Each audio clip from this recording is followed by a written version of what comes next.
Então vamos lá, né? Doenças carenciais ou fome oculta. Eu preparei esse vídeo aqui justamente para falar um pouco sobre o que é a fome oculta e as doenças carenciais. Eu tive que dividir ele em duas partes, tá? Porque realmente ficou muito grande. Então, nesse vídeo agora eu vou abordar a vitamina A deficiência de ferro e a deficiência de iodo, ok? Então a vitamina A, né, ela é absorvida durante a alimentação, e geralmente na alimentação de cenoura, abóbora, carne, fígado, gema de ovo, leite, óleo de peixe e outras leguminosas aí, né?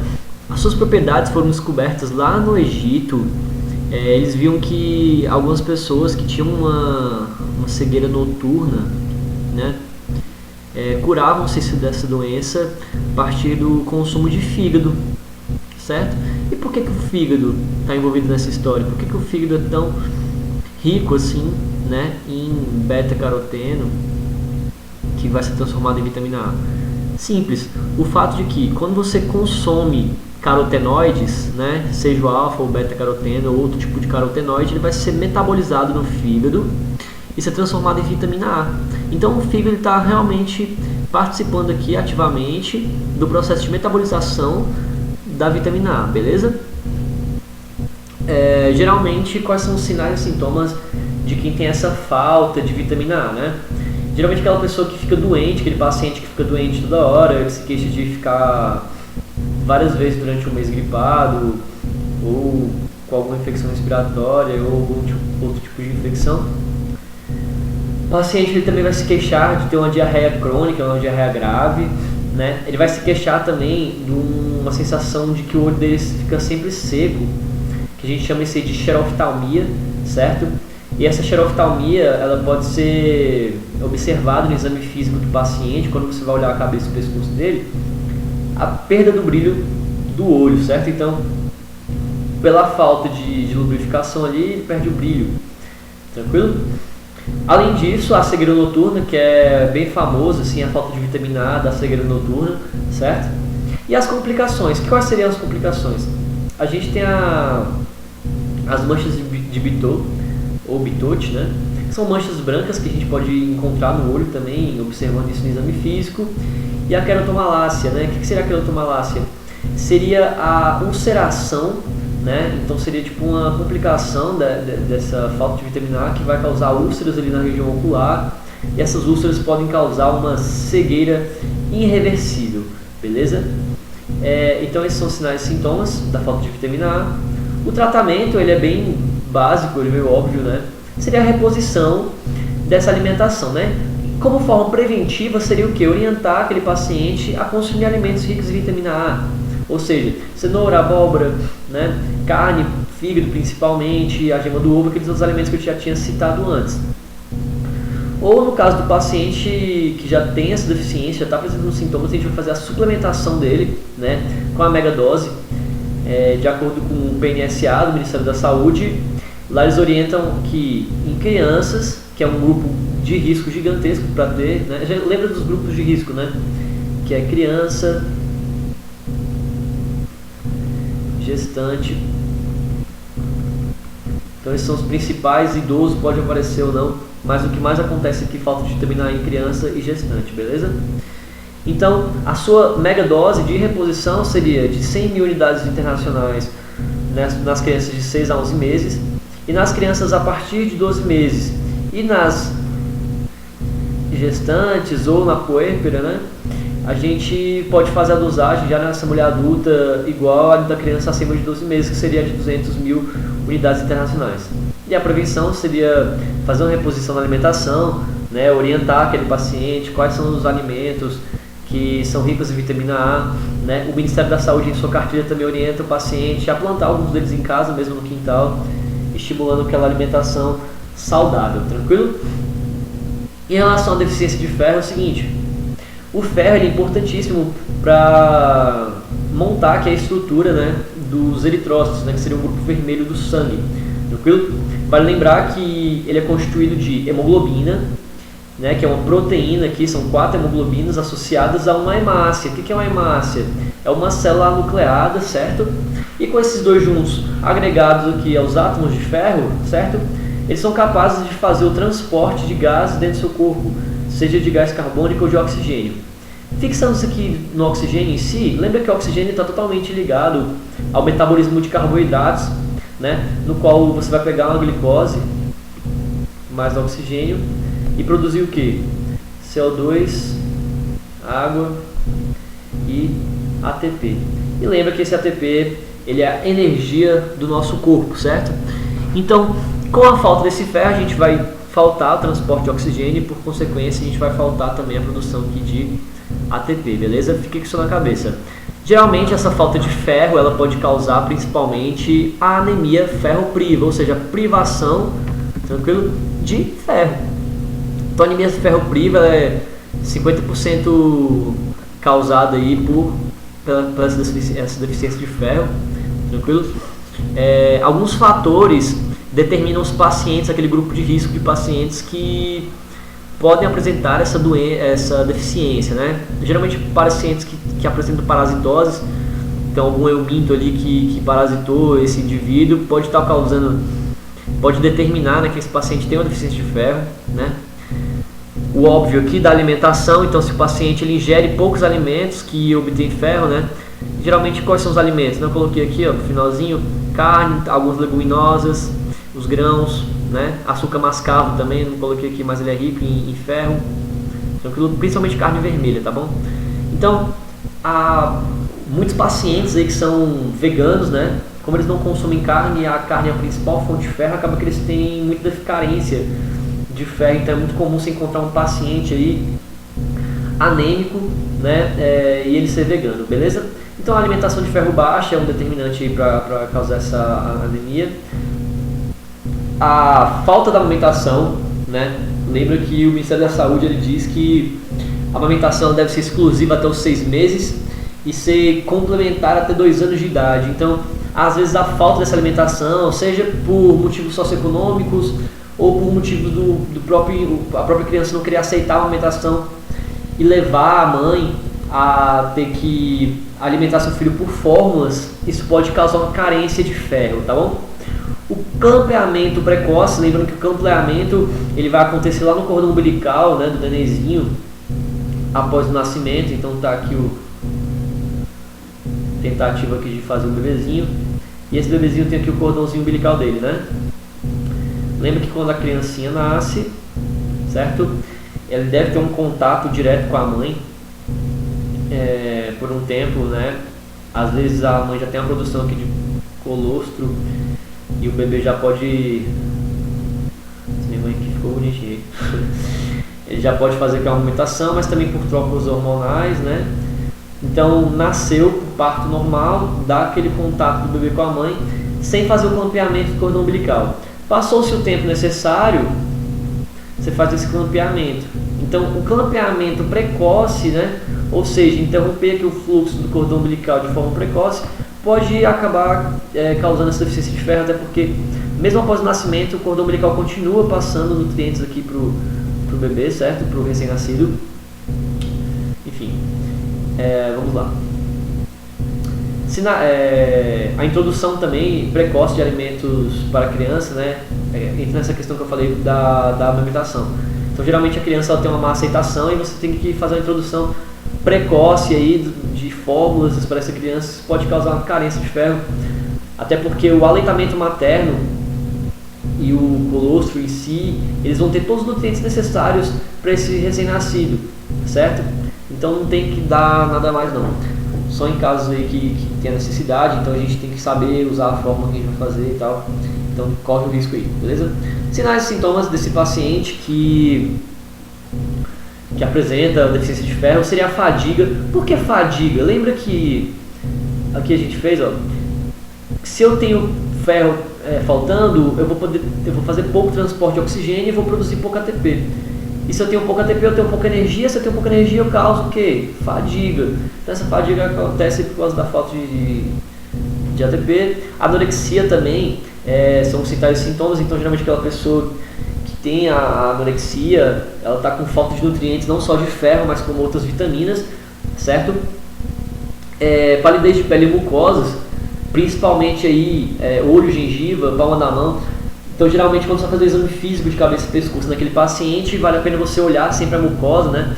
Abaixa aqui como se fosse assim, tá aqui o olho do paciente, né?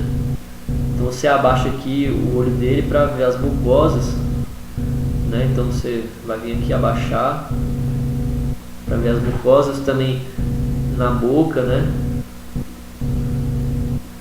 Na boca aqui, a gente vai olhar parte das gengivas, tá bom? E a palma da mão também, geralmente a gente consegue ver. Aí a gente vai falar da palidez, né? Se está hipocrômico ou não, enfim, para descrever lá no pontuário depois.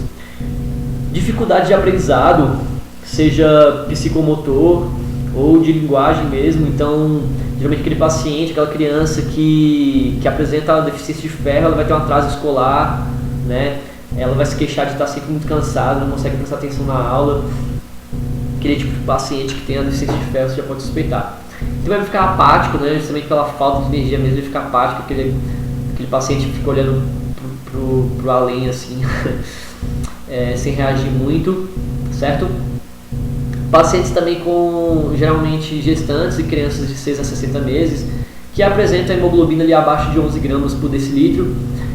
No homem adulto, geralmente a taxa aqui é 13 gramas por decilitro, tá?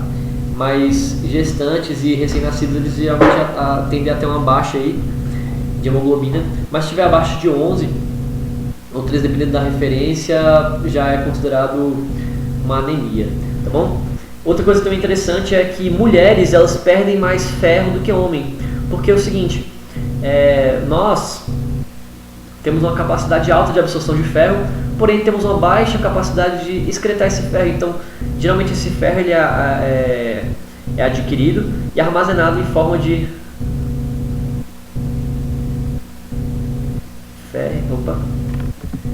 ferritina. Então, geralmente a gente armazena esse ferro em forma de ferritina e transporta ele por meio da transferrina. Então a gente transporta ele pela transferrina e armazena pela ferritina. Geralmente, se essa ferritina está muito alta, a gente tem um alto consumo de carnes aí durante a vida, a gente armazena muito ferro. Geralmente isso acontece mais em homem. A gente tem que fazer às vezes até uma sangria desse paciente para a gente perder um pouco desse ferro, né? E a perca desse ferro, como é que se dá? Geralmente mulheres, né, elas vão ter uma perca maior porque todo mês a mulher no período fértil ela vai fazer a menstruação, então ela vai perder o sangue de forma fisiológica mesmo, tranquilamente. Mas também a gente vai ter algumas percas de sangue. O homem já não tem muito isso, né? Agora a gente perde mais, o homem ele perde mais sangue de forma patológica, ou seja, aquele homem que sofreu um trauma, um acidente, seja lá qual for, ele vai ter uma hemorragia, né? Ou interna ou externa, ou aquele paciente que desenvolve uma úlcera, né? Uma complicação da gastrite, ali também ele pode acabar perdendo ferro. Aquele paciente também com câncer, né? Lembra que a neoplasia ela causa sangramentos tortuosos aí, tranquilo? O que mais a gente pode falar? A falta desse ferro, né, vai causar como sinal e sintoma também a resistência a infecções. Então a gente vai ter uma baixa resistência à infecção porque a gente vai ter um sistema imune muito baixo. Então, com o sistema imune baixo, a gente acaba ficando mais suscetível a adquirir infecções. Então aquele paciente também adoece bastante, certo? E se a mãe, geralmente, de uma gestante tem essa baixa de ferro, corre o risco sério do neném dela nascer recém-nascido de baixo peso, ou até nascer já morto, sofrer um aborto. É bem comum assim acontecer o aborto, beleza? Então isso acaba acarretando no aumento da mortalidade infantil, né? Então é um fator de risco nas gestantes. Então a gestante, ela faz parte de um grupo de risco aí para falta de ferro. Então vale a pena a gente tratar muito bem essa paciente aqui, a gente ficar de olho nela, né? Prevenção e tratamento, obviamente a suplementação, seja ela de forma alimentar, né? A gente faz uma orientação alimentar para aquele paciente, avisa quais são os alimentos que mais tem ferro aí, né, presentes, as carnes, as leguminosas, os grãos, o açúcar mascavo, que eu tinha falado para vocês. Suplementação, geralmente a gente faz suplementação ali no recém-nascido, né, de 6 a 24 meses. o ideal, o que seria? A gestante, um mês antes de querer engravidar, só de pensar em engravidar, ela já começar a fazer a suplementação do sulfato ferroso. A gente sabe que aqui no Brasil não é a realidade, né? Não é todo mundo que planeja ter filho, mas se você planeja ter filho aí, lembra que a gente tem que fazer um mês antes a suplementação do sulfato ferroso. Caso contrário, a gente pode também fazer no primeiro trimestre da gestação. Então, no primeiro trimestre da gestação, a gente vai fazer essa suplementação, e no pós-parto também. Eu fiz uma tabelinha aqui embaixo falando mais sobre isso, mas também vale a pena lembrar que, associada a essa suplementação de ferro, a gente vai fazer a suplementação de ácido fólico, né? Geralmente a gente mistura esse ácido fólico em farinhas de trigo, de milho, para conseguir ingerir, tá bom? O saneamento básico também está totalmente envolvido nisso aí, até porque o saneamento básico, o consumo de água tratada, vai reduzir aí as infecções e as parasitoses, né, que podem causar essa falta de ferro, certo? Parasitose, infecções. O aleitamento também, sempre aqui sendo ressaltado, paciente pós-parto aí tem que fazer o aleitamento do seu recém-nascido, da sua criancinha, justamente porque no leite, né, materno, ele vai ter tudo que o recém-nascido precisa. Então vale muito frisar isso aqui. E o clampeamento tardio, por aquele motivo que eu já tinha explicado aqui, né, anteriormente, certo? Isso é a prevenção. Existem alguns alimentos, né, alguns compostos que vão inibir essa absorção de ferro, que seria o fosfato, os polifenóis, os taninos, e o cálcio também está muito influente nisso, café, mate. Tem outros alimentos aí que acabam inibindo aí a absorção de ferro, beleza? E como tem os que inibem, também tem aqueles que ajudam a absorção, né? Geralmente a vitamina C, ela está agregando aí na absorção de ferro, por isso que geralmente na pós-feijoada, né, a gente come uma laranjinha, né, para absorver melhor esse ferro aí, tá bom? Crianças, né, em relação à suplementação, já pensando no sulfato ferroso, né? Crianças de 6 a 24 meses, a gente vai ingerir ali 1 mg de ferro por quilo da criança. Então, se a criança, por exemplo, nasceu com 5, né, ali vocês veem já está com, sei lá, 7, 8 quilos, vamos suplementar aqui com 8 mg de ferro. Até completar os 24 meses, a gente vai fazer isso aí com a criança, certo? Em gestantes, a gente vai fazer a infusão ali de 40 mg de ferro, junto com 400 microgramas de ácido fólico, até o final da gestação, né? Até o fim, né, da gestação. E no pós-parto ou aborto, né? Lembra que a gente, na falta de ferro, a gente pode ter esse aborto, sim. A gente vai suplementar ali 40 mg de ferro até dar 3 meses pós-parto ou 3 meses pós-aborto. Tranquilo? E para fechar esse vídeo agora, vamos falar um pouco sobre a deficiência de iodo, né? O iodo, ele é responsável pelo crescimento e desenvolvimento do organismo. Então ele está totalmente associado ao metabolismo, certo? Equilíbrio de funções orgânicas. Ele vai também estar relacionado, assim como os outros lá em cima, resistência de infecções, né? A capacidade física e mental também. Então o desenvolvimento físico e mental da criança, ela fica comprometida se ela tiver deficiência de iodo, tranquilo? E principalmente vai estar associado à síntese dos hormônios tireoidianos, né? Quais são os hormônios tireoidianos? Tem o triiodotironina, né, que é o T3, e tem o tetraiodotironina, mas a gente chama carinhosamente aqui de tiroxina, que é o T4, certo? Quais são as consequências aí da falta então desse iodo? A gente vai ter o cretinismo, né, que vai ser o retardo no crescimento aí de crianças, surdo-mudez. Então criança, ela pode, pela falta de iodo, acabar desenvolvimento de surdez, mudez, certo? Algumas anomalias congênitas também estão relacionadas aí. Alguns estudos já dizem que está associada à falta de iodo, certo? Justamente pela essa questão do metabolismo, lembra? Aumento da taxa de natimortos, então já o recém-nascido já nasce morto, sofre um aborto, certo? E também nascidos também com baixo de peso. Acaba que aquele paciente que nasce abaixo da curvatura ideal de peso, ele pode ter sim uma carência de iodo, certo?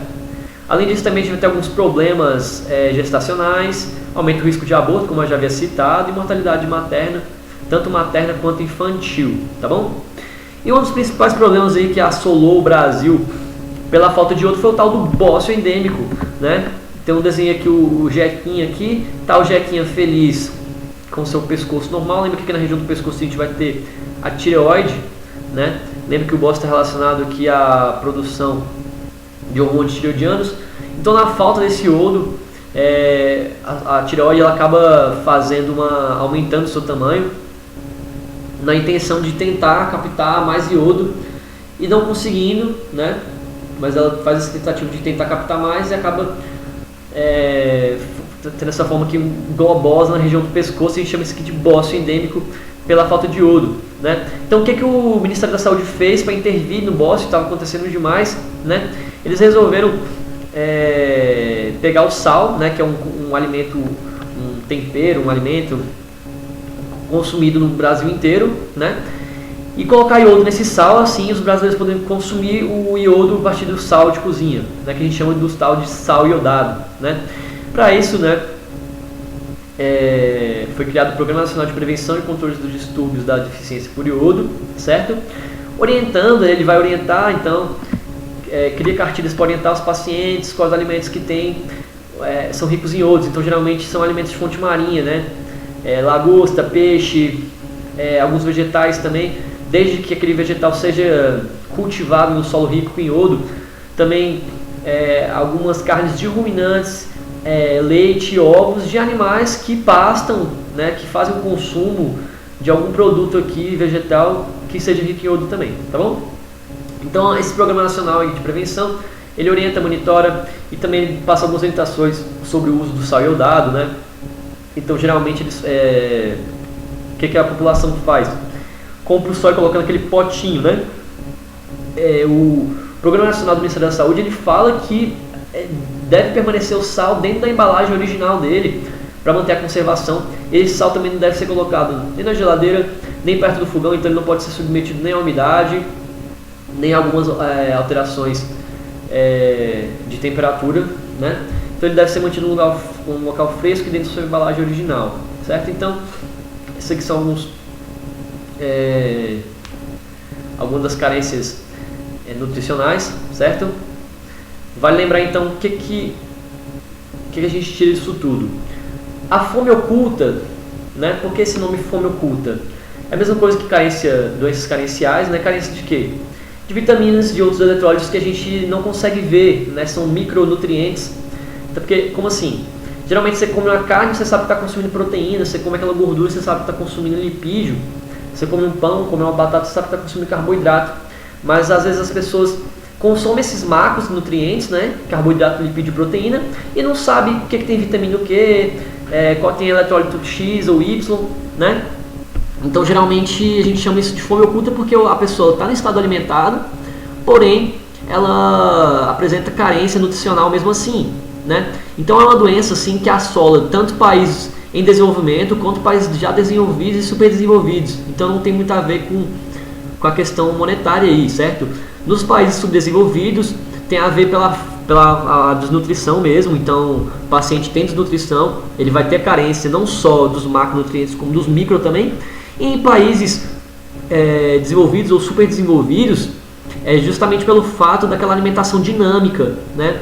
Os solos, cada vez mais, eles estão menos ricos, né? Então, a gente só fica botando lá o tal do NPK no solo e a gente esquece dos outros nutrientes que são importantes ter no solo para a gente conseguir consumir na alimentação. Então, a gente está criando aí uma geração de leguminosas, verduras, folhagens, até carnes animais com poucas vitaminas, poucos eletrólitos aí necessários para a nossa alimentação, né? Também a geração fast food, então você acaba comendo ali alimentos pobres em vitaminas, tranquilo? Então essa doença nutricional, carência nutricional ou fome oculta, ela comete vários âmbitos aí, beleza? Então vou parar o vídeo por aqui e vou fazer a parte 2 agora, tá bom?